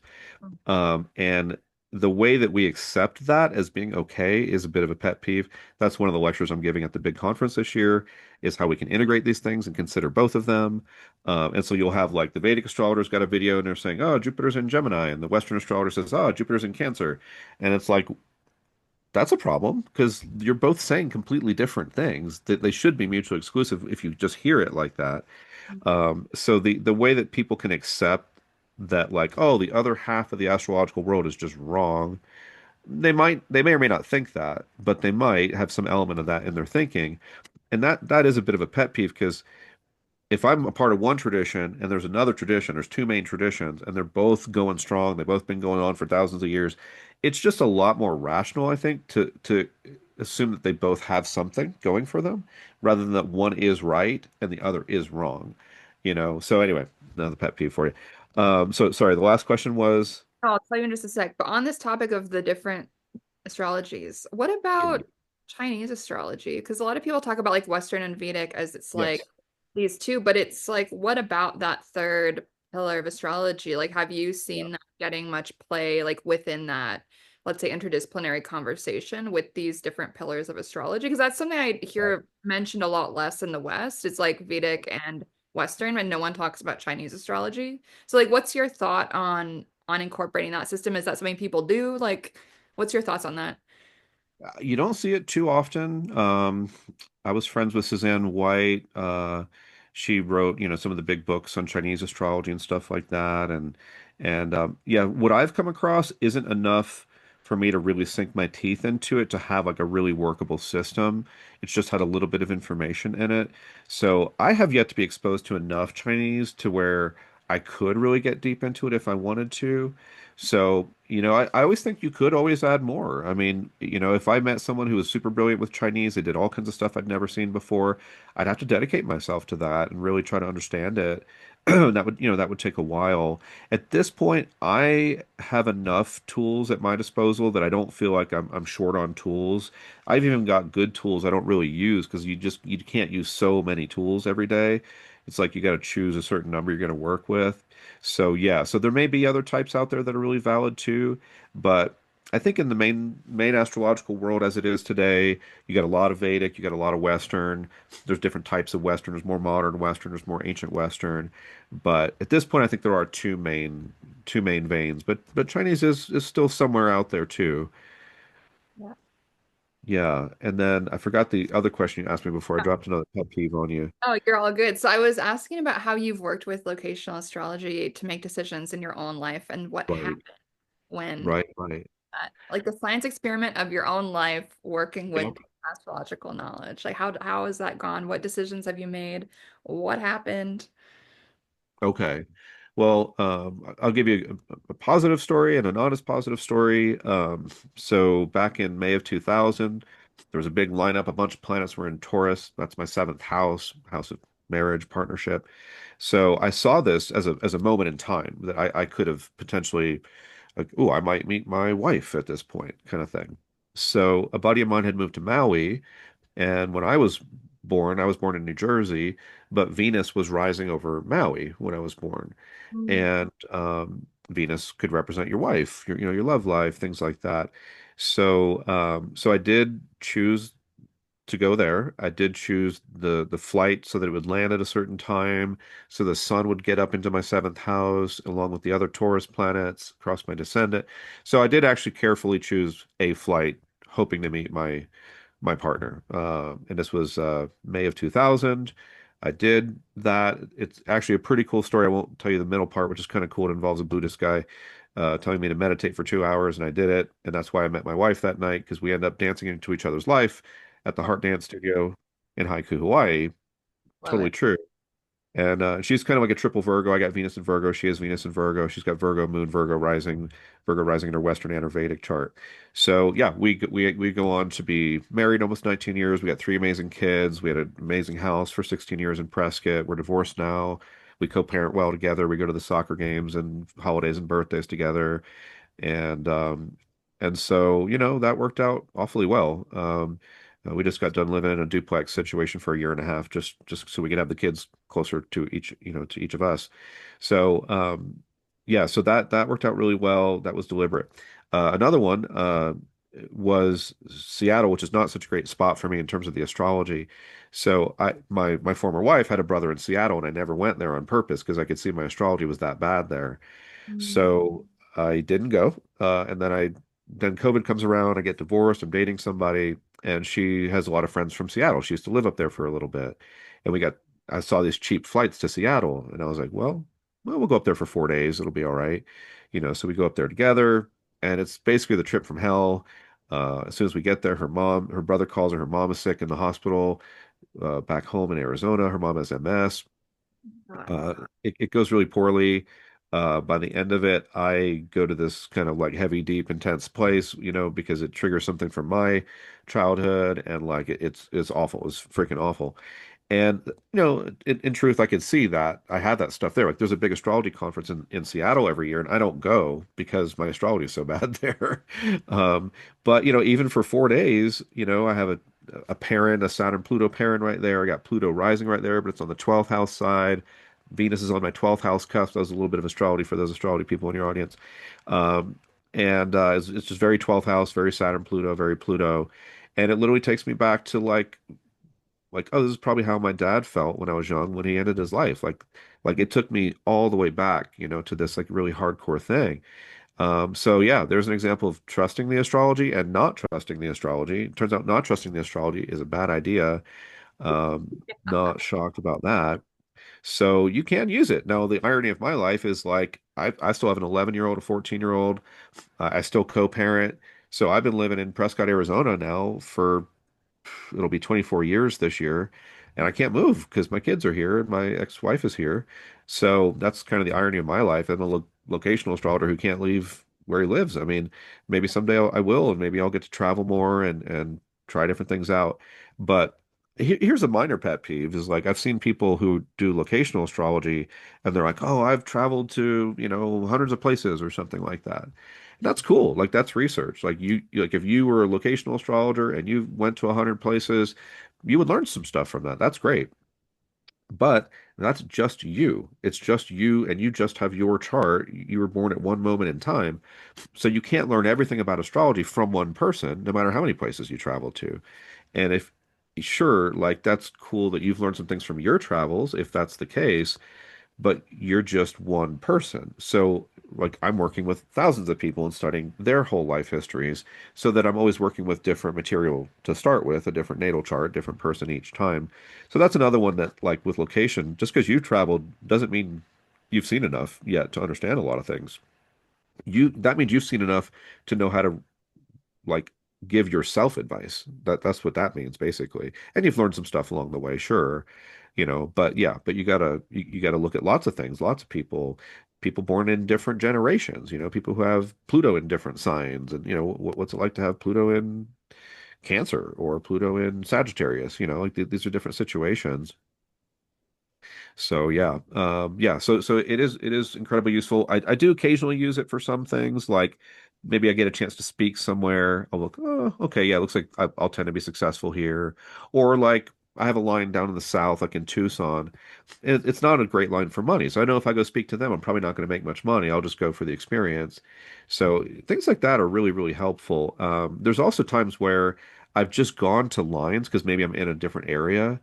So I have this one line a little bit north of Las Vegas. It's Venus with the nodes of the moon as a parent, and it's Mercury with Ceres as a parent. So I was up there one time and I had some free time, and I was just sometimes I just like to test the lines out for myself, kind of like, you can do this. So I go, okay, I'm gonna go to that line. It's north of Las Vegas. Turns out there's nothing there. It's just like desert basically. But there was this little like nature center somewhere north of Vegas, and it was kind of near where the line was. So I go up there And it's like, okay, Venus with the nodes of the moon. So it should be some kind of like dramatic Venus event.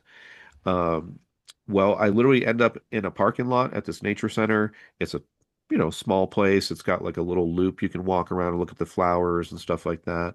And I just go to the parking lot and I just stand there with my dog for 15 minutes. Like, show me the Venus universe, what's up? And I swear, these two Malaysian women have their heads like partly covered, um, walk up and I say hi to them and they say hi to me. We start talking. And next thing you know, we're kind of hitting it off. And we do the whole loop around the thing. We look at all the plants and stuff, and then they take me out to have Malaysian food for lunch that day. And I'm partly Indonesian, so I'm descended from this tribe. It's called like Batak, and and they tell me about the Batak people, and they're like, yeah, we were like scared of them. They're all like shamans and like magicians and stuff. I'm like, oh, Oh. interesting. So I'm like, hit it off with them. The other line was Mercury and Ceres. Well, Mercury's like very friendly. Ceres is the Earth Mother, so they literally take me out to eat lunch. I And love then later that night, I go out dancing that night. I meet another woman. She's from Colombia. This time it's more of a dating situation. And she's teaching me Spanish, and I'm teaching her English. And she takes me out to eat Colombian food the next day, I swear to God, for lunch. And I end up meeting, the nodes are sometimes correlated with foreign things. So I meet two Malaysian women, and then I meet a Colombian woman. And it all involves lunch and like their food and series, which has a lot to do with food. Yeah. So, so sometimes you can just do fun stuff with it too. And then what do you know? It's like there's a genie's lamp sitting right there. You walk up to it, you're rubbing it, something's coming out. It may be good, it may be bad, but something's coming out. So yeah, yeah. So anyway, I could tell you stories. Super interesting. And like, what do you think about all of that? Is it kind of goes back to some of what I was asking before around like the choice versus fate versus Yeah. whatever. And it's like, what do you make of these lines, let's say, and like what happens when we go to them? Like, is it an energy frequency? Like, how do you think it works? Like, what's your thought on that? Obviously, it's all kind of like unknowable and somewhat mystical, but like if you Yeah. take a stab at it, what do you think? Well, I do like that mirror analogy. So if you go exactly to any line, and if we pull up your map, you'll have lines all over the place. Look like there's a million lines. And you can put a million lines on there if you try hard enough, probably.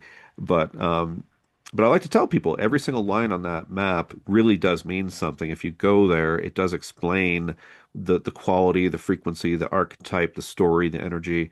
It is showing something, but kind of like a mirror, right? So if there was a big mirror right there in the desert where I went to, and for me personally, that mirror says something exotic with Venus and, something friendly with like the earth and food.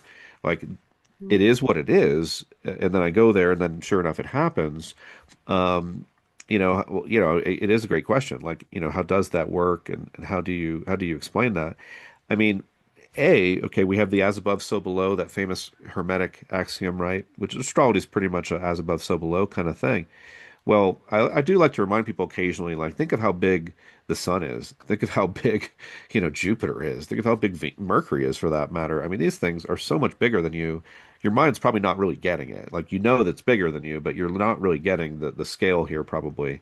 So we are tracking these, let's call them gods. We're tracking these gods in the sky and when I look at that map for anybody, it is quite accurately, astronomically correctly showing where they were doing various things relative to the Earth, like maybe where the planet was rising or setting. But these parents that I've been talking about, they're these latitude lines, and you'll have a certain theme with two bodies that have crossed each other at that latitude. So their main astrocartography lines will cross. So maybe one of them was rising while the other one was culminating at that very little, spot on the Earth where they cross one another.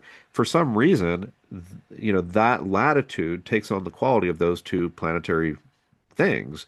But it is true that they were rising and culminating at the same exact spot at this particular latitude when you drew your very first little breath, and it just happens to go across to Atlanta or wherever the case might be. And so at least I can kind of say, as above, so below, these things are vast, incredible, and it makes me wonder what kind of consciousness do the planets have some kind of consciousness? Or I mean, who knows? Um, but somehow we are just these tiny little critters down here, and we're able to kind of, study with precise astronomy and calculations, know exactly where these lines happen to be. And then what you find is, if you got an exact line, you go there, the experience happens. It happens very quickly. If the line is right there, it tends to happen very quickly. It does introduce a certain archetypal theme that's going to kind of happen in your life. And, the more you go into it, the weirder everything looks, the more profound and magical everything kind of looks. And, there's people who talk about it, are we living in a simulation or something like that, and it's like, somehow this is an organizing principle in the simulation that we're living in, if you want to call it a simulation. Um, so yeah, so there's plenty of room for mystery, but that's what I love about this kind of astrology. It's very practical and pragmatic. You can track it, you can trace the correspondences, make note of them, like kind of like keeping a journal. What does this card mean when it comes up? What does this line tend to mean when it comes up? Well, oh, it seems like four times out of five, you go here and people, feel like really socially connected and inspired. Okay, well, that's usually what that means then. But then you got to watch for the one out of five when it doesn't mean that, and look for the evidence that it's going to go a little different than it normally does. But a lot of it's just tracking examples and stories like that, and just so at the end of the day, you know, I don't have to figure out how it works ultimately. I can just say, I've seen this, feels like 100 times, and it means this. The Sun and Jupiter crossing a parent. When you tell me the story of that, I'm going to hear a shift in the tone of your voice, and it's going to sound like this kind of like kind of thing. Like, and that's what you hear when people go to the Sun Jupiter pairing. Probably four times out of five, you're going to hear this shift in their voice. You're going to hear the and it's going to be like they were, you know, energetically, metaphorically witnessing this glorious sunrise or sunset, and it's very warm and it's very inspiring. And like, okay, that's just for whatever reason, that's what that tends to mean. So I like that I can just keep it down to like, well, it usually means this, you know, and here's three or four things that usually mean wonderful things, and people tell me they're happy when they live on this line quite consistently. So I'd be thinking about that place. I'd check it out if I was curious enough to do it, and see if that's true. And that's part of what's nice about it too. You can go visit it and see if it's true, right? You go there and everything falls apart. Well, your astrologer was wrong, or maybe the universe is just like yes, but no. Who knows, right? So That, yeah. like, So what would you go say are ahead. the best lines or whatever that you would be looking for if someone is going to be moving somewhere? Like, what are you looking for as like the best possible, I don't know. And also to the contrary, like what would be the worst lines where you'd be like, don't move there or else. Yeah. You already said you don't really say that, but like you kind of get what I'm going at with that. Yes. I mean, it, it's hard because I could teach a 50-hour class to try to explain that question. The short version. Yeah. Yeah. Not that I couldn't pull out some, like that Sun and Jupiter pairing was an example of one that tends to be nice. But so the thing is, like in astrology, like, classically you have kind of the benefic planets, they tend to be the more softies, and the malefic planets, they tend to cause you more grief. But in any given chart, sometimes the malefics, like you might be that Mars is actually a great planet for you, or Saturn's a great planet for you, or your Jupiter might not be so great, or your Venus might not be so great. So so as a general rule, the softy planets tend to be nicer, the harder planets tend to be harder, but that can be the opposite too. Mm. So you got to look for that. But therefore, in general, if we speak about general, but you got to be careful, you'll tend to see the softer planets show up more, will tend to be places that people will appreciate more. So Jupiter, of course, is the classic. I call him the Santa Claus in the sky. He likes to give you gifts. Uh, Traditionally, Venus is the lesser benefic, the next sweetie. And Venus lines are very often nice, but it really depends on your Venus too. I mean, because gets into your relationships and some things like that. So you might not have the best place Venus in your chart, in which case you go to a Venus line, you're going to attract love, and it's going to be not what you're looking for, really. So you gotta be careful. That's the thing that a lot of people will tell you, thankfully. The collective at least kind of knows this, but not entirely.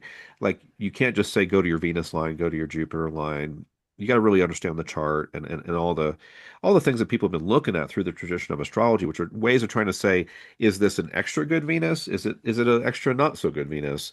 Or is it somewhere in the middle? Or is it good for certain things but not other things? So you got to kind of like get to be able to analyze that. But another one that I like to work with a lot is series or Mm. Ceres, she's named after Demeter or Demeter. So Ceres, most people don't know, is an actual dwarf planet in our solar system. Pluto's a dwarf planet as well, so it's the same category, and she's in the asteroid belt. She's completely different than all the asteroids. We used to call her an asteroid, and now the astronomers don't call her an asteroid because she's different than all the asteroids. She's more spherical, like a planet. She has Mm. more water than we have on the Earth, most likely, because she's made of ice and rocks, even though she's the size of our moon. She's roughly the moon. She's like that. And basically, she was, the grain goddess from the ancient mythology. And so when there was a famine and you wanted to feed your family, you'd pray to Ceres or Demeter. And so she's like this perfect grandma archetype.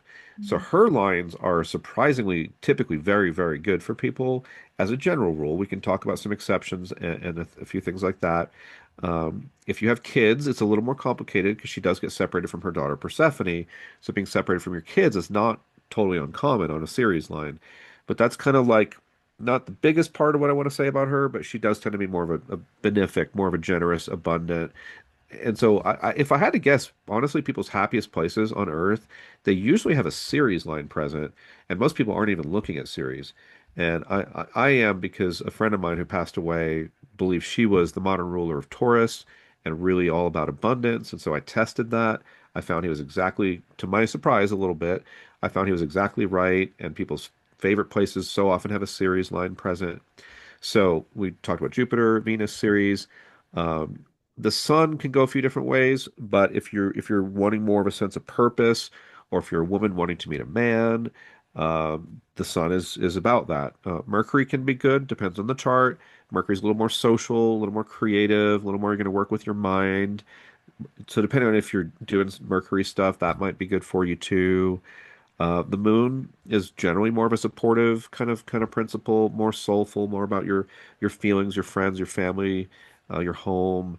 So let's say you combine those guys that I was just mentioning, Sun, Moon, Mercury, Venus, Jupiter series. If you're combining those things, you're probably going to have a pretty happy place in general. But there's a lot of detail as we're saying too, and the chart can really tell a picture, tell a story. Um, and it might be well, like I worked with someone yesterday, my thing for her was she was really either going to be in Florida or Southern California. I thought I could kind of confirm for her why Florida had so many benefits for her at certain times, like beautiful house on the beach, made a lot of money, married for a long time, but the chart still was heavy, heavy, heavy, heavy too. And she's been in hell for a while emotionally. She's not been that happy there. So it's like this place where she gets so much of what she wants. She had the money, she had the house, she had the marriage, but like so many problems on top of it. And that the chart can be like that. It can be so good and so not good at the same time. So then we go to Southern California, and I basically had to say, I think this is actually really good for everything you're asking about. You want to expand your astrology business. Um, a few things she was kind of looking for, but I could not say I thought it was good for a relationship. And she was a good bit older. She's born in 55, but she's still really looking for a relationship. She had a 30-year marriage. She believes in being in a relationship. So I had kind of had to diplomatically try to say, like, I think this is a good place overall. I think it's great for your career. I think there's a few other things I don't remember the details that I liked about it, but but I had to keep saying, I don't think this is the place to go to focus on relationship unless you're willing to for that to maybe not be that compatible in the end. But what if you could go there and focus on yourself and your work and your health? Last time you lived there, you told me you got really healthy. Last time you lived there, you told me you did a radio show. Like it all made sense. Like the good things about when she had lived there, I could see them, and we had that experience. She had lived there before, so that's always handy for me when I can go, well, last time you were there, you had a hell of a relationship, or I would say it more diplomatically than that. But she met a guy there, and at first it was great, and he was emotionally tuned into her. But by the end, she's telling me like he was quite a narcissist, and he was really difficult for her, So I was like, see, there it is. It wasn't that good for a relationship for you. I had to kind of like be like, do you see what I'm saying? Like you've already lived there, and you met a guy that really put you through a thing. So yeah, so it's the better you get at it, the more you're kind of like seeing what's in the crystal ball. You've polished your mirror, and your mirror is pretty clear. So now when I look at a place, I can tell you quite a bit about it, and better than I could have 20 years ago because I've been doing it long enough to just get better at it. And so a lot of times a place is just it's every place is a little snowflake. It's unique, you know. Some places are just like, you know, I like this for just for vacation, or I like this for just investing in real estate. You're thinking about investing in real estate in Sicily. I think that totally makes sense, but I think you won't be that happy if you live there, you know, kind of thing. So I love how it is always unique like that. You can never like get lazy about it. You can never just fall back on the same generalizations all the time because those might work 3 out of 5 times, but you know, what about the other 2 times? You know, you don't want to be wrong. You got to try to get it right. So, so there's just a lot there, and I guess my system, my approach, it's kind of simple, but it's also a lot. So it's like I'm not doing super exotic, crazy stuff, but I'm doing a lot of simple things, and that you can combine a lot of simple things and get a lot of detail and kind of granularity, you know, shades of gray and stuff like that. So, so to really learn that, it's just more, it takes a little more effort than I think we typically want to give the subject. But you know, I got to try to be as accurate as I can be because people are counting on me for that, and that's my job, right? Absolutely. I love it. I feel like I could ask you a million questions. We would talk like all day, but I want to be Yeah. respectful of time. So I usually end these with two questions, Okay. kind of relating to the name of the show. So the Nice. first thing is the harm question. So what is one thing that you've stopped doing that maybe originally you thought this was going to be so good for you, and you realized it was actually harming you? For For for yourself. me Yeah, for you yourself as a human. as a human, oh, that's a cool question. Um, I think so. I'll throw a little astrology in here. So I have my Venus in Virgo I was telling you about, which is not where Venus is said to want to be, which means I have some problems with the principle of Venus. I got to work on some things. It also means that I have gifts, and this is what is often not said about these placements. People will say, "Oh, it's bad," right? No, no, it's not.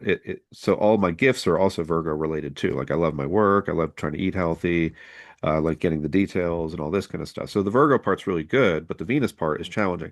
And so part of that challenge is that Venus, you know, Venus understands you're going to catch more flies with honey than vinegar. But my Venus and Virgo can be a bit like kind of literal and direct and like, well, I don't agree for this reason.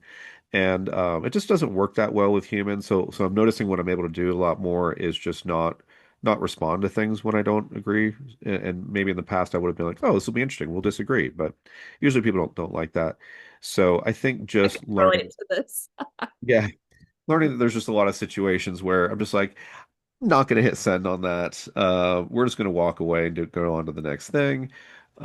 So yeah, I think just being a little mellower about some things like that, and just, I mean, I don't know if it's like not needing to be right. Maybe that is a part of it.